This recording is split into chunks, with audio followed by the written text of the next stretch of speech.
To visit India must surely be one of life's most memorable experiences. To those that have been, memories of India will stay with them for life. For those who have yet to go have been denied a country of exceptional beauty, whose people, whatever their circumstances, will welcome a visitor with open arms.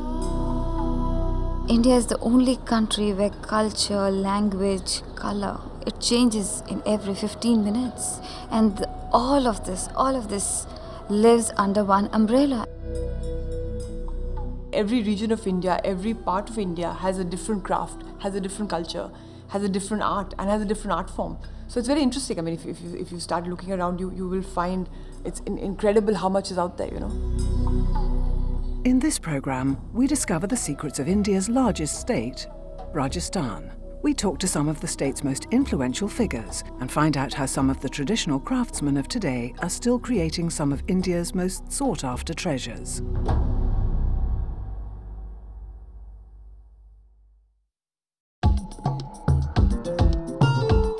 Of India's 29 states, Rajasthan is the largest and one of the most diverse. From its inhospitable Great Indian Desert to some of the world's most culturally significant cities, Rajasthan is one of India's most beautiful states. Rajasthan is not only colorful, but it is deceptive. Like once you are there, there's something else to discover. Once you are somewhere else in Rajasthan, there's something else to discover. The discovery never ends. In the east lies Rajasthan's 300-year-old capital, Jaipur, recently acclaimed by the Condé Nast Traveller as the 7th best place to visit in all of Asia. When the then Prince of Wales visited Jaipur in 1853, the locals were so overcome with excitement that they painted the entire city pink in his honour, as many of its avenues remain to this day. A few miles from the city centre lies the famous Amber Fort, a relic of the late 16th century. It is an ornate and breathtaking artistic masterpiece which sits on the borders of the Myotha Lake. The courtyard takes centre stage. It was originally used to parade home the Rajah's soldiers returning from battle. Today's visitors ride up from the base of the hill on elephants to take in the breathtaking view of Myotha Lake and the skyline of Jaipur. Jaipur is one of the largest gemstone cutting and polishing centres in the world, whose skilled craftsmen are capable of creating some of the most spectacular and expensive jewellery available. One of the most respected jewellers in Jaipur is the family-run Bhandari, long known for its spectacular creations. The workmanship what is being done out here, it's not easily available elsewhere in the world, because most of the cutting of the stones has to be done by hand. The jewelry you would see elsewhere in the world may be done a little by machine, but in Jaipur the stones are still being cut by hand, which is one thing which gives life to the stone.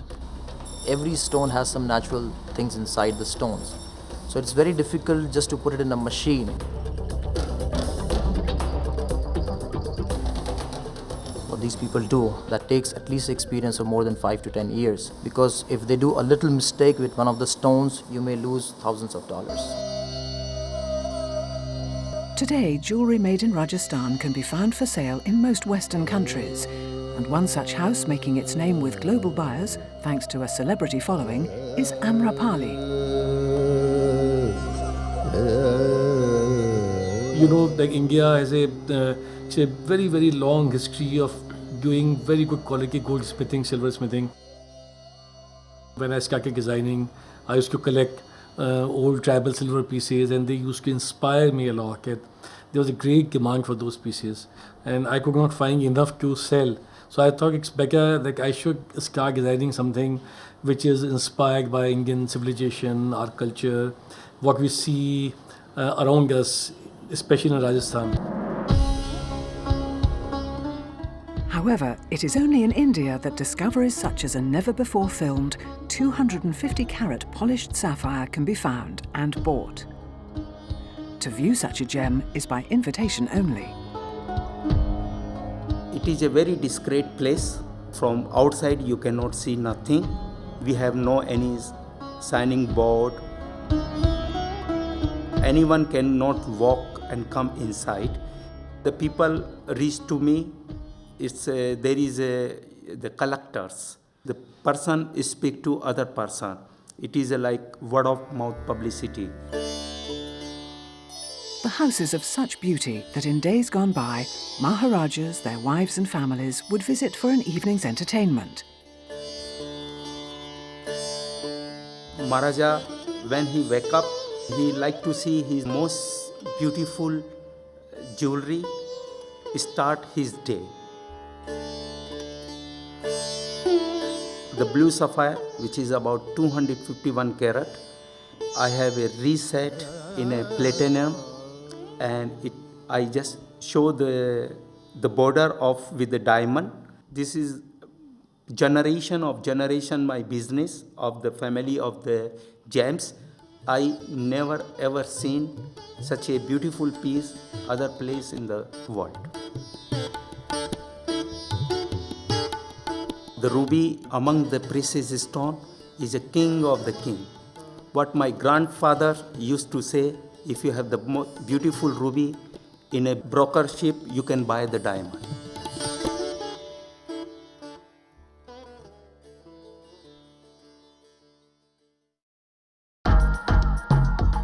Rajasthan has huge deposits of almost all types of stones. It also happens to be one of the greatest centres of stone carvings. It is possible to see carving everywhere, not only in the temples, but in houses, forts, even in gardens. A large section of the western part of the city is the place where you can go to watch stonemasons at work. Jali basically is a screen. You get a slab cut from a big block from the mines. That design is copied onto the stone, the slab, and then you carve it out from both sides. Carving has been going on for centuries, and you see that in all the forts and palaces. All these processes joined together had a very large financial implication, so only the rich could afford that. If you're looking at a house which has a predominantly Jali aspect to it, we would be looking at something like $100,000 to $200,000 spent altogether.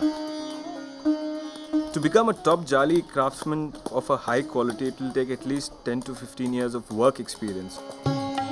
Each panel must be cut from a single stone slab, so one mistake will mean the stonemason will have to start again. Generally what happens is once you are carving, there is a possibility that you will chisel off an extra piece which is not required to be chiseled off. And then a bit of the industry is they paste it with araldite or any kind of glue. We do not do that, and we replace and give a fresh piece.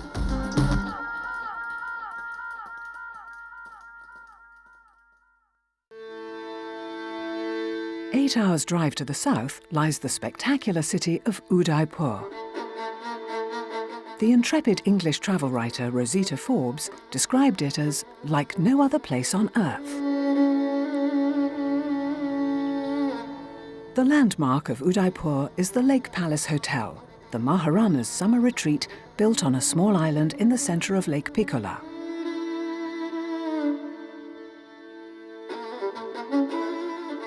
The present Maharana still lives in a section of the city palace.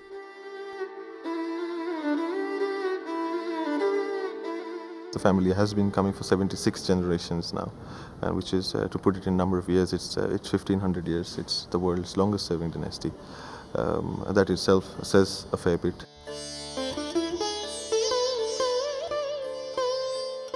There obviously are a lot of challenges. There are obviously a lot of expectations. So that is something that one does constantly keep thinking about. But there is no denying that there is definitely a sense of joy and happiness.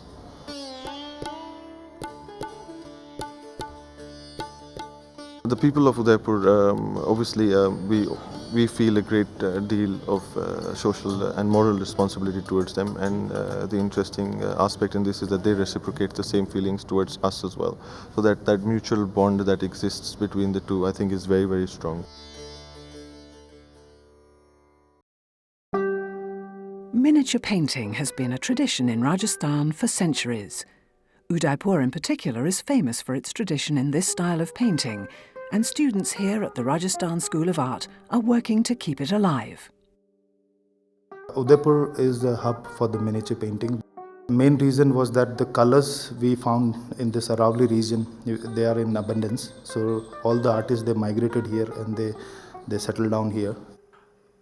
When the artists, they start the career, first of all, they learn how to mix the colors. And once they become perfect, then they are given the pencil. And once they master that art, then they are given the brush. The discipline requires an abnormally steady hand, as the tip of each brush contains only a single hair.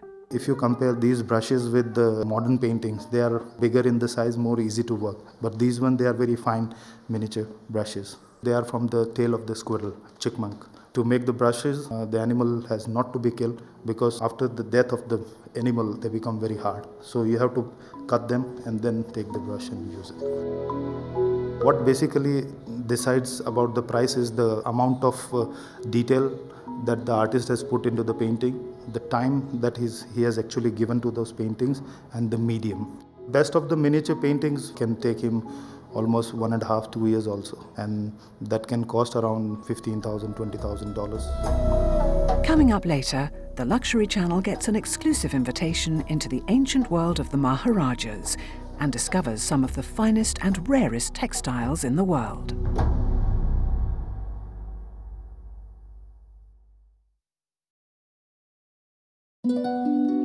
Of the many historic palaces in India which have been converted into luxury hotels, the Devigarh Palace is possibly one of the most impressive. A famous celebrity honeymoon hotspot, it lies in the Aravalli Hills. It really is a hotel where the past meets the future. Devigarh Palace, originally called the Devigarh Palace, was built in 18th century by various rulers over a period of time, and it was abandoned in 1970s. Once all the princely states were merged in Union of India, the Maharajah did not have a mean of sustaining such beautiful properties, so they had abandoned it, and it was in virtual ruins before our chairperson, Mrs. Lekha Poddar, bought the property out, and that is how Devigarh Palace was purchased, restored, and became Devigarh Palace, which opened up for guests on 1st of January 2000.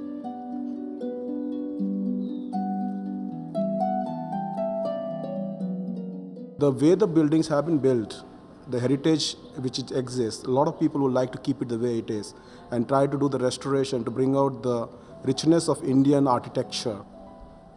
They spent a huge amount of time on the board to work out how would the various services, whether it's hot water, whether it's centrally air conditioning, going to go in without disturbing the heritage look of the property.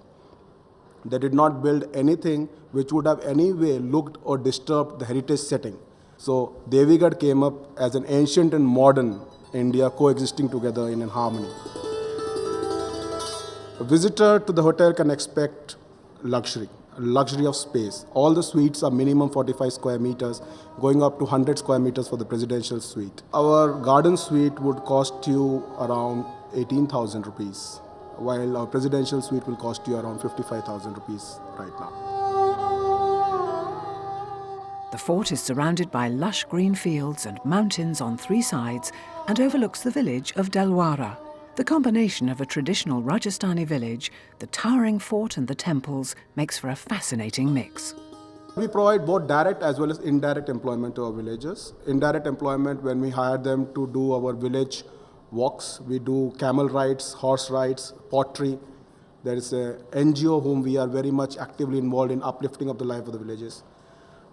Providing them training which will give them jobs, whether it is in accounts, whether it's in horticulture, whether it's in engineering department. Direct employment when it comes to, especially in housekeeping, laundry, horticulture. These are the areas, the drivers, where we have provided them direct employment as well. We are wanting to ensure that the village life is not disturbed in any way while our work, our guests would visit, and they could also feel a part of the village. It is not in any way disconnected with the village which is surrounding us. That's the beauty of Devigarh. That is how it was planned, that is how it has come out, and very happy with the way things are.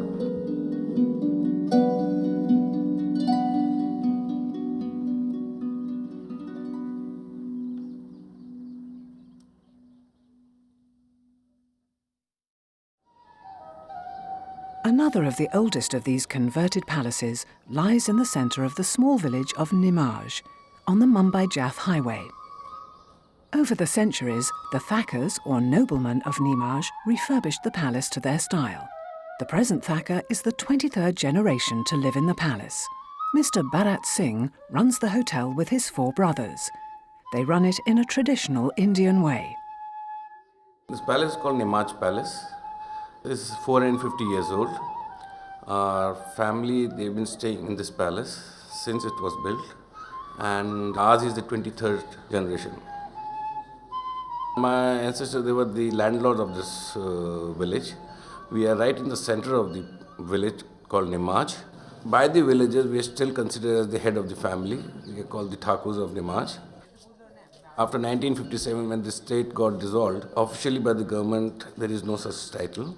But the villagers, with their love and affection, they still consider our family as the head of the family. And if they have any problem, domestic or any problem, they all come to us first. And we try and solve their problems. And in case in just a 5% chances, if they don't get it solved, then they go to the court. About 5 years back, when the whole palace was vacated and it was under us only, the whole palace, then we all 4 brothers, we all decided to open this as a hotel. We have 30 rooms here, all suite room property with a swimming pool. The moment you enter the palace, you don't get a feel of a hotel. Okay, you have the family members to receive you. You have our own ladies, which used to call the maids. They are welcoming you in their own old style. All our old rooms, we've tried and preserved them as it is. My rooms and the bathrooms are in huge size. You find there will be 10 to 12 windows in a room. And maintaining the big rooms is still a problem, but still we thought that people, a tourist who's coming to Nimaj Palace, should try and experience the olden time, how our ancestors used to stay.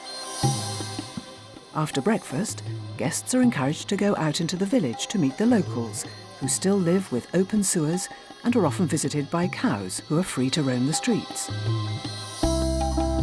Get to see a lot of communities in this village. The villagers, they all know that these are the guests of the Thakur of Nimaj, and they welcome you into their homes. You get to see their lifestyle, how they live, what is their earning, they can discuss with them. And the best part is, without telling the villagers, they will always offer you a cup of tea. In case if you don't have it, they feel a little offended.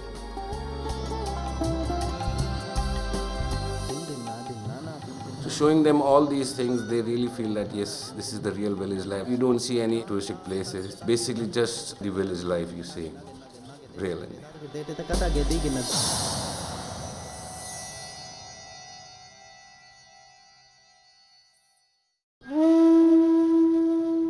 The 500-year-old city of Jodhpur can be found right in the heart of Rajasthan.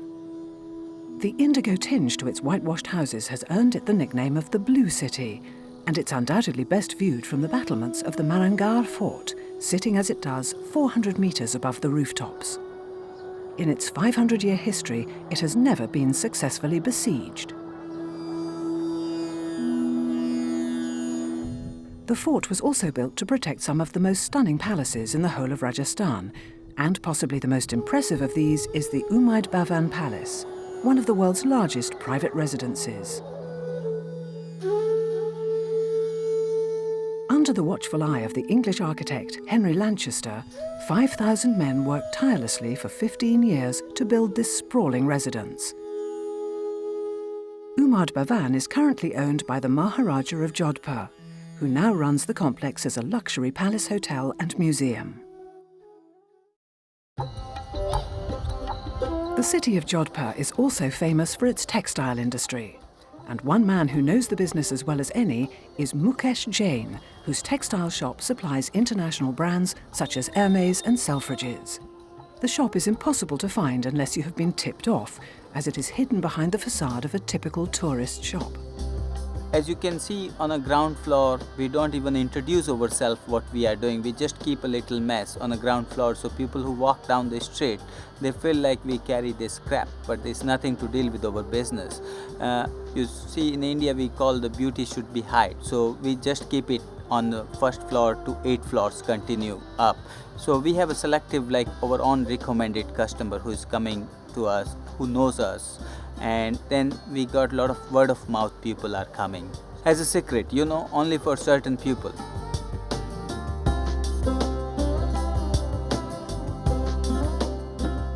We are mostly dealing with really the top qualities. We don't deal with the average product, we only deal with the like one of a kind pieces, more unique kind of things. This work is done by the families up in the mountains in the Kashmir, and this is, you can see it. You can't use the simple needle because it's so fine. If you put the needle in that, you easily make the hole in the textile.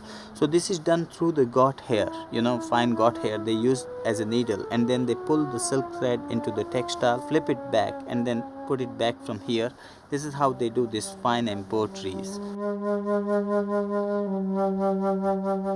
A piece like that will work out over here in dollars, $550 to $800, and they retail that in the big houses in London and New York anywhere between $4,000 to $7,000. This is the master example of the work. One person can only make one in the life, and after she can't go through doing this kind of the intricate work anymore. A piece like that needs about 6 to 7 years to make. Only the fine artist in mountains who is doing this sort of work. A piece like that cost over here, example, $950, and 85% of that it goes to the person who really make that. Yeah. In America, there's no price for this. This is a piece of art, so they're one of a kind, so they have no fixed price for this kind of things in America or in Europe.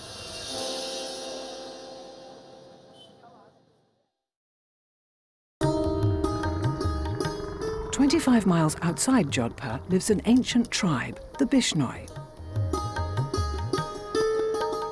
The Bishnois are conservationists, to whom the preservation of the natural world is a religion and has been so from the early 15th century. Their mission is to conserve the biodiversity of the area, but also to ensure a healthy, eco-friendly social life for the community. Their philosophy includes a ban on killing animals and felling green trees, and providing protection to all life forms. Bishnois often live in little hamlets called danis, with just a few round huts with intricate thatched roofs. They scrub the floors of the huts and the common courtyards, which are always clean, and cook in earthen ovens. The mud floors are plastered with cow dung to keep vermin away. Young married Bishnoi couples must settle on bare land and make it arable by digging wells, planting millet, and cultivating other vegetation. The Bishnoi are one of the more prosperous communities currently living in the Thar Desert, perhaps because of their eco-friendly lifestyle.